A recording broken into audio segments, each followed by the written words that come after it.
सेवेकरांना श्री स्वामी समर्थ. तर तुमचं प्रियालय चॅनलमध्ये अगदी मनापासून स्वागत आहे. 29 जुलै 2026 या दिवशी आपल्या स्वामी महाराजांची गुरुपौर्णिमा आहे. गुरुपौर्णिमा हा दिवस गुरु आणि शिष्य यांच्यातील नातं घट्ट करण्याचा दिवस असतो. आजच्या व्हिडिओमार्फत गुरुपौर्णिमेनिमित्त प्रत्येक स्वामी भक्तांना थोडी का विना सेवा ही नक्कीच करावी. तर ज्या स्वामी भक्तांना कोणतीच सेवा करणं शक्य होत नाही, अशा स्वामी भक्तांनी 11 दिवसांची संकल्पयुक्त किंवा 7 दिवसांची संकल्पयुक्त सेवा नक्कीच आपल्या घरामध्ये करावी. तर ही सेवा कोणती आहे, या सेवेचे नियम कोणते आहे, सेवा का करायची आहे, या संपूर्ण विषयी माहिती तुम्हाला आजच्या व्हिडिओमध्ये. चला तर आता व्हिडिओला सुरुवात करूया. गुरुपौर्णिमा हा दिवस ना प्रत्येक स्वामी भक्तासाठी एक महत्त्वाचा दिवस असतो बघा. आणि या दिवसाच्या आधी आपल्या प्रत्येक स्वामी भक्ताला असं वाटतं की माझ्याकडनं थोडी तरी सेवा नक्कीच व्हावी, पण वेळेच्या अभावामुळे किंवा जबाबदाऱ्यांमुळे आपल्याकडनं सेवा होणं शक्य होत नाही. तर तुम्हाला एक सांगते की तुम्ही तुमच्या घरामध्ये गुरुपौर्णिमेनिमित्त अतिशय प्रभावी आद्यांचं पठण आपल्याला करायचं आहे. प्रत्येक स्वामी भक्ताला वाटतं की गुरुचरित्र या ग्रंथाचं पारायण मी माझ्या घरामध्ये गुरुपौर्णिमेनिमित्त करावं. हे 7 दिवसाचं पारायण असतं बघा. श्री गुरुचरित्र ह्या ग्रंथामध्ये 1 ते 53 अध्याय आहेत. प्रत्येक अध्यायांची फलश्रुती वेगवेगळे. प्रत्येक अध्याय आपल्या मनुष्याच्या प्रत्येक समस्येचं निवारण करत असतो बघा. ज्या स्वामी भक्तांना गुरुचरित्र या ग्रंथाचं पारायण करणं शक्य नाही, अशा स्वामी भक्तांनी अतिशय महत्त्वाचे 2 अध्याय आपल्या घरामध्ये गुरुपौर्णिमेनिमित्त संकल्पयुक्त पठण करायचे आहेत बघा. गुरुचरित्र ग्रंथामधील अध्याय 14 आणि अध्याय 18. हे दोन्ही अध्यायांना खूप महत्त्वाचे अध्याय बघा. आपण आयुष्य जगत असताना ना आपल्या आयुष्यामध्ये ज्या समस्या आपल्याला वारंवार येत असतात ना, त्या समस्याचं निवारण करण्यासाठी आपल्याला हे दोन्ही अध्याय आपल्या घरामध्ये पठण करायचे आहेत. अध्याय 14 आणि अध्याय 18 हे गुरुचरित्रातले अध्यायांचे मेरुमणी मानले गेलेत बघा. यासाठी सांगते की प्रत्येक स्वामी भक्तांना वेळात वेळ काढा आणि ही सेवा आवर्जून करा. आता तुम्हाला पहिल्यांदा सांगते की गुरुचरित्राचा 14वा अध्याय आपण का पठण करायचं आहे. तर बघा, आपण ज्या पण ठिकाणी बघा जॉब करत असतो, म्हणजे एखाद्या ठिकाणी आपण नोकरी करतो आणि त्या नोकरीच्या ठिकाणी सुद्धा आपल्याला कोणत्या ना कोणत्या व्यक्तीचा सतत त्रास होत असतो. तिथले आपल्यापेक्षा जे वरिष्ठ अधिकारी असतात बघा, त्यांचा सुद्धा आपल्याला त्रास होत असतो. यासाठी आपल्याला तिथे नोकरी करण्याची इच्छा सुद्धा आपली होत नाही. तर यासाठी सुद्धा तुम्ही घरामध्ये हा 14वा अध्याय पठण करू शकता. किंवा काही व्यक्तींना बघा, आपल्या जवळच्याच व्यक्तींचा हा त्रास होत असतो, म्हणजे हितशत्रू असतात आपले. काही गुप्त शत्रू सुद्धा असतात जे वारंवार आपल्याला कोणत्या ना कोणत्या गोष्टीचा हा त्रास देत असतात. काही घरामध्ये असं पण आहे बघा की शेजारचे जे असतात ते सुद्धा आपल्याला कोणत्या ना कोणत्या गोष्टींवरून त्रास देत असतात. त्यासाठी सुद्धा तुम्ही 14वा अध्याय हे पठण करू शकता घरामध्ये. आपल्या मनासारखी इच्छा, म्हणजे आपली जी इच्छा आहे मनामध्ये, खूप मनापासून इच्छा आहे की ती इच्छा पूर्ण व्हावी आणि ती इच्छाच पूर्ण होत नाही, तर त्यासाठी सुद्धा इच्छापूर्तीसाठी सुद्धा तुम्ही 14वा अध्याय नक्कीच पठण करू शकता.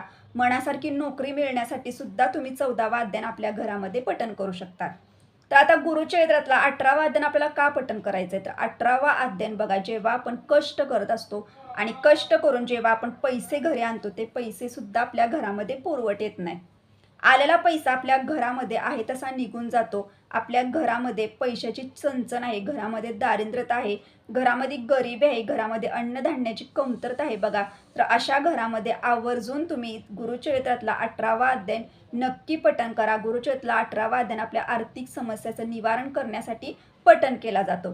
तर हे दोन्ही अध्यायांचं मी तुम्हाला महत्त्व सांगितलं आणि तुम्हाला ह्याच्यावरून तर समजलं असेल की ह्या दोन्ही समस्या आपल्या आयुष्यामध्ये आपल्याला जीवन जगत असताना येतच असतात. तर ह्यासाठी नक्कीच तुम्ही आवर्जून पठण करा गुरुपौर्णिमेनिमित्त. आता इथपर्यंत तुम्हाला मी सर्व गोष्टी सांगितल्या. त्या स्वामी भक्तांना संकल्पयुक्त हे दोन्ही अध्याय घरामध्ये पठण करायचे. त्या स्वामी भक्तांनी 11 दिवसांची संकल्पयुक्त सेवा करू शकता किंवा 7 दिवसांची सुद्धा संकल्पयुक्त सेवा करू शकता. पण 11वा दिवस हा सेवेचा गुरुपौर्णिमे दिवशी म्हणजे 29 जुलैला यायला पाहिजे आणि 7वा दिवस जो आहे तो सुद्धा तुमचा 29 जुलैलाच सेवेचा यायला पाहिजे. अशी तुम्हाला सेवेला सुरुवात करायची. तर आता सांगते की संकल्प करून जर तुम्ही हे पठण केलं तर खूप चांगली गोष्ट आहे. कारण बघा, आपल्या आयुष्यामध्ये खूप समस्या असतात बघा, आणि जर तुम्ही एखाद्या समस्येचं निरसन करण्यासाठी जर हा अध्याय घरामध्ये पठण केला ना संकल्पयुक्त, तर नक्कीच तुम्हाला त्यातून मार्ग मिळेल. ह्यासाठी मी तुम्हाला सांगते की संकल्पयुक्त सेवा आवर्जून करा. आता जे स्वामी भक्त असे आहेत की ज्यांना संकल्प नाही करायचा पण एक स्वामींसाठी सेवा करायची, तर त्यांनी सुद्धा आवर्जून आपल्या घरामध्ये न संकल्प करता सुद्धा गुरुचरित्रातला 14वा आणि 18वा अध्याय नक्कीच पठण करू शकता. 11 दिवसांची संकल्पयुक्त जर सेवा करणार असाल तर पहिल्या दिवशी तुम्हाला संकल्प करायचा आहे. पहिल्या दिवशी आपल्याला संकल्प कसा करायचा तर आपल्या देवघराजवळ बसायचं. ज्या दिवशी तुम्ही सेवेला सुरुवात करणार आहात त्या दिवशी सकाळी लवकर उठायचं, घरातली सर्व कामं करून घ्यायची, देवपूजा करून घ्यायची, देवघराजवळ बसण्यासाठी आसन घ्यायचं, दिवा धूप आरती सर्व लावायचं आणि पहिल्या दिवशी तुम्हाला स्वामींना संकल्प करायचा आहे. संकल्प करत असताना तुम्हाला उजव्या हातामध्ये थोडंसं पाणी घ्यायचं आहे, त्याच्यामध्ये एक फूल टाकायचं आहे, थोडंसं अक्षर टाकायचं, हळदी कुंकू टाकायचं आणि तुमची जी इच्छा असेल बघा, तुम्ही ज्या इच्छेसाठी तुमच्या आयुष्यात जी अडचण आहे, समस्या आहे ती सर्व स्वामींना बोलायचं आणि त्याच्यासाठी मी 11 दिवसांची संकल्पयुक्त सेवा करणार आहे. माझ्याकडून ही सेवा निर्विघ्नपणे पार पडू दे, मला ह्या समस्येतून मार्ग दाखवा असं सर्व बोलायचं आणि त्या हातातलं जे पाणी असतं संकल्पाचं ते आपल्याला तामणामध्ये सोडून द्यायचं आहे बघा. हा संकल्प तुम्हाला पहिल्या दिवशी करायचा आणि सेवेला 11 दिवसांची सुरुवात करायची. जर तुम्ही 7 दिवसांची सेवा घेतली असेल तर पहिल्या दिवशी संकल्प करायचा, अशाच पद्धतीनं तुमची जी समस्या असेल ती बोलायची आणि त्यानंतर तुम्ही 7 दिवसाची सेवा करू शकता घरामध्ये. आता आपल्याला सेवा करण्याच्या वेळेला तुम्ही सेवा ही कधी करू शकता म्हणजे अध्ययन कधी पठण करू शकता दिवसभरामध्ये. तर बघा तुम्ही हे अध्ययन सकाळी 5 वाजल्यापासून पहाटे ते संध्याकाळी 7:30च्या दरम्यान जरी तिन्हीसांच्या वेळेला जरी तुम्ही हे दोन्ही अध्ययन पठण केले तरी चालेल. फक्त आपल्याला जेवढं शक्य होईल ना तेवढं तुम्ही ना हे अध्ययन ना दिवसभरामध्ये पठण करण्याचा प्रयत्न करा. जर तुम्हाला दिवसभरामध्ये नाही शक्य होत तर तुम्ही जॉबवरून घरी आल्यानंतर एक 8 साडेआठच्या दरम्यान जरी घरामध्ये हे दोन्ही अध्ययन पठण केले तरी चालेल. दुपारी आपल्याला 12 ते 12:30 मध्ये हे अध्ययन पठण करायचे नाही, ते आपल्या स्वामी महाराजांच्या भिक्षेची वेळ असते. ह्या गोष्टी लक्षात ठेवा आणि अध्ययन घरामध्ये पठण करू शकता तुम्ही. तर आता दुसरी गोष्ट तुम्हाला अशी सांगते बघा की जेव्हा आपण 14वा अध्ययन आणि 18वा अध्ययन जेव्हा घरामध्ये पठण करणार आहोत तर आपल्याला गुरुचरित्र श्री गुरुचरित्र हा जो ग्रंथ आहे बघा, पूर्ण मोठा ग्रंथ आहे बघा, जो 5वा वेद मानला गेला आहे, तो ग्रंथ आपल्याला वारंवार हाताळायचा नाही. म्हणजे सतत तो काढायचा नाही आणि पठण करायचं नाही आपल्याला. तर काय करायचं आपल्याला तर अशा वेळेला आपल्याला धार्मिक ठिकाणावरून एक 14व्या अध्यायांची छोटीशी पुस्तिका मिळती आणि 18व्या अध्यायांची सुद्धा एक वेगळी छोटीशी पुस्तिका मिळती. ती आपल्याला दोन्ही घेऊन घरी यायचं आहे आणि त्यानंतर आपल्या घरामध्ये हे पठण करायचं आहे बघा. ह्या अध्यायांचे दोन्ही आहेत ना ते नक्की घरामध्ये पठण करा. ज्यांना नाही संकल्प करणं शक्य होत ना बघा, ज्यांना नाही शक्य होत म्हणजे होतच नाही की बाबा मी संकल्पयुक्त नाही सेवा करू शकत, कारण काही वेळेला आपल्याला अडचण वगैरे असते, काही प्रॉब्लेम असते, त्यामुळे आपल्याला संकल्पयुक्त सेवा करता येत नाही. तर तुम्हाला एक सांगते की तुम्ही माझा व्हिडिओ जर आज बघितलाय बघा, आज किती तारीख आहे, आज 11 तारीख आहे बघा. तर 11 तारखेच्या म्हणजे उद्यापासून जरी तुम्ही सेवेला सुरुवात केली, जेवढे दिवस तुम्हाला सापडतात 10, 15, 20 जे पण दिवस सापडतात गुरुपौर्णिमेच्या आधी बघा, ते दररोज तुम्ही ना 14वा आणि 18वा अध्ययन अगदी मनापासून पठण करा. स्वामी महाराज ना तुम्हाला न मागता सुद्धा ना खूप काही देतील. यासाठी सांगते की हे दोन्ही अध्ययन ना खूप महत्त्वाचे अध्ययन बघा.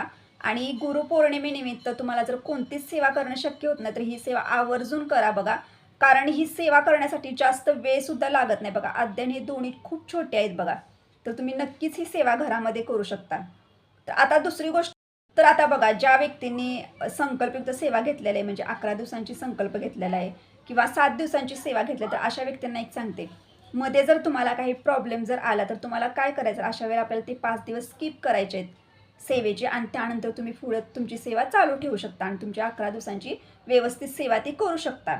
आता काही व्यक्तींना बघा अशा वेळेला जर विटाळ आला चुकून किंवा सुतक आलं तर अशा व्यक्तीने काय करायचं आहे तर बघा, संकल्पयुक्त सेवा जर तुम्ही घेतलेली असेल आणि सुतक विटाळ जर त्या म्हणजे त्या ह्याच्यामध्ये जर तुम्हाला आलं तर तुम्हाला एक गोष्ट करायची आहे की ती सेवा तिथंच थांबवायचं आहे बघा. कारण सुतक विटाळ ह्या ज्या गोष्टी असतात ह्याच्यामध्ये आपले 10 ते 15 दिवस म्हणजे एक 15 दिवस ह्याच्यामध्ये सर्व निघून जातात आणि त्यानंतर आपण सेवा करत असतो. तर तुम्हाला एक सांगते की तुम्ही पहिल्या दिवशी संकल्प केला असतो आणि संकल्पाचे तुमचे 2-3 दिवस सेवेचे झालेत आणि त्यानंतर जर असा प्रॉब्लेम आला तर आपल्याला सेवा थांबवायची आहे आणि त्यानंतर तुमचं सुतक विटाळ जे पण असेल ते सगळं झाल्यानंतर आपला पुन्हा नव्यानं सेवा 11 दिवसांची संकल्पयुक्त सुरू करायची आहे.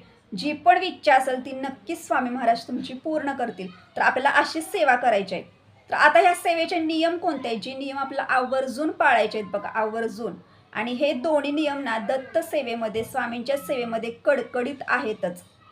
ज्या स्वामी भक्तांनी संकल्पयुक्त सेवा घेतलेली आहे 11 दिवसांची 7 दिवसांची घेतलेली आहे, अशा स्वामी भक्तांनी आपल्या स्वतःच्या घरामध्ये मांसाहारी पदार्थ बनवायचे नाहीत. हे दिवस जे आहेत बघा, गुरुपौर्णिमेच्या आधी आपण एवढी सेवा करत असतो की आपल्या आयुष्यामध्ये चांगलं व्हावं, आपलं स्वतःचं चांगलं व्हावं, आपल्या घरातल्यांचं चांगलं व्हावं, तर ह्यासाठी आपण सेवा घेत असतो. तर तुम्हाला हा नियम आवर्जून पाळायचा आहे बघा. आपल्या घरामध्ये मांसाहारी पदार्थ तुम्हाला बनवायचे नाहीत. हा नियम आहे. हा नियम प्रत्येक महिलेनं, प्रत्येक घरातल्या व्यक्तीनं कडकडीत पाळायचा आहे. त्यानंतर दुसरा नियम असा आहे बघा, ज्या व्यक्तीने संकल्पयुक्त सेवा घेतलेली आहे किंवा तुम्ही संकल्प न करता तुम्ही सेवा घेतली आहे, तरीसुद्धा तुम्हाला परान्न ह्या दिवसांमध्ये खायचं नाही. परान्नाचे दोष आपल्याला लागत असतात बघा, जेव्हा आपण एवढी सेवा करतो स्वामींची एवढी, आणि त्यानंतर जर असे आपण परान्न घेतलं बाहेरच्यांचं, तर त्याचे दोष आपल्याला नक्कीच लागतात. यासाठी सांगते की हे दोन्ही नियम तुम्हाला कडकडीत पाळायचे आहे. ज्या व्यक्तीनं संकल्पयुक्त सेवा घेतलेली आहे त्या व्यक्तीनं संकल्प पूर्ण आहे तोपर्यंत मांसाहारी पदार्थ वर्ज करायचे आहेत आणि त्या व्यक्तीच्या घरामध्ये सुद्धा मांसाहारी पदार्थ बनवायचे नाहीत. हे नियम, दोन्ही नियम कडकडीत आणि हे नियम दत्त सेवेमध्ये, स्वामींच्या सेवेमध्ये पाळायचेच आहेत. प्रत्येक स्वामी भक्तांना पाळायचे आहेत बघा. तर हे जे 2 अध्याय आहेत ना, हे अध्याय खूप महत्त्वाचे अध्याय होते. तर या अध्यायांचं तुम्हाला मी महत्त्व सांगितलं. संकल्पयुक्त तुम्ही 11 दिवसांची सेवा कशी करू शकता, 7 दिवसांची कशी करू शकता, किंवा संकल्प न करता सुद्धा सेवा तुम्ही कशी करू शकता, या संपूर्ण विषय माहिती मी तुम्हाला आजच्या व्हिडिओमार्फत दिली.